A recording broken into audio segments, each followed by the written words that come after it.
Hi friends, ఇవాళ special కాకరకాయ fry ఎలా తయారు చేయాలో చూపిస్తానండి. కరకరలాడుతూ చాలా అంటే చాలా బాగుంటుందండి. చేదు అనేది అస్సలు ఉండదండి. పప్పన్నంలోకి, సాంబార్ అన్నంలోకి సైడ్ డిష్గా చాలా చాలా బాగుంటుందండి.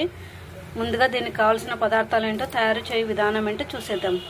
1/2 కిలో కాకరకాయలు తీసుకున్నానండి. ఈ కాకరకాయలని చెక్కు తీసుకుందాము. ఇలా అన్నీ చేసి పెట్టుకుందామండి. ఇలా కాకరకాయలన్నిటినీ ఇలా కట్ చేసి పెట్టుకుందాము. ఈ కాకరకాయల్లో విత్తనాలు తీయటం లేదండి, అలాగే వేసుకుంటున్నాను. ఒక బౌల్లో నీళ్ళు తీసుకున్నానండి. కొంచెం సాల్ట్ వేసుకుంటున్నాను. ఈ కాకరకాయ ముక్కలన్నిటిని వేసుకుంటున్నాను. ఒక 5 నిమిషాలు ఉంచుకోవాలండి. ఇలాగే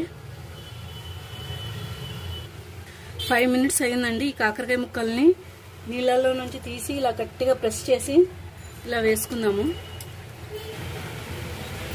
ఇప్పుడు ఈ కాకరకాయ ముక్కల్లోకి 2 స్పూన్స్ కార్న్ ఫ్లోర్ వేసుకుంటున్నానండి.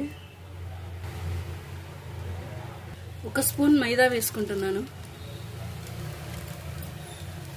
రుచికి సరిపడా సాల్ట్,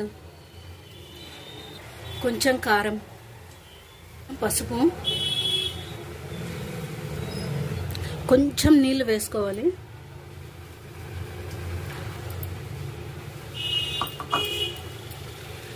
చాలా క్రిస్పీగా, చాలా టేస్టీగా ఉంటుందండి కాకరకాయ ఫ్రై. ఒకసారి తప్పకుండా ట్రై చేయండి.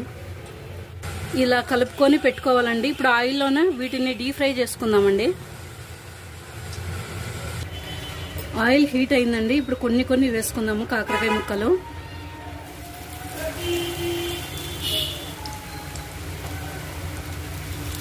మీడియం ఫ్లేమ్ పెట్టుకొని వేయించుకోవాలండి కాకరకాయ ముక్కలు.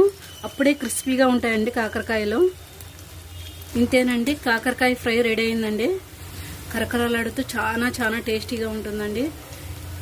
ఈ వీడియో మీకు నచ్చినట్లయితే నా ఛానల్ని సబ్స్క్రైబ్ చేయండి, లైక్ చేయండి, షేర్ చేయండి.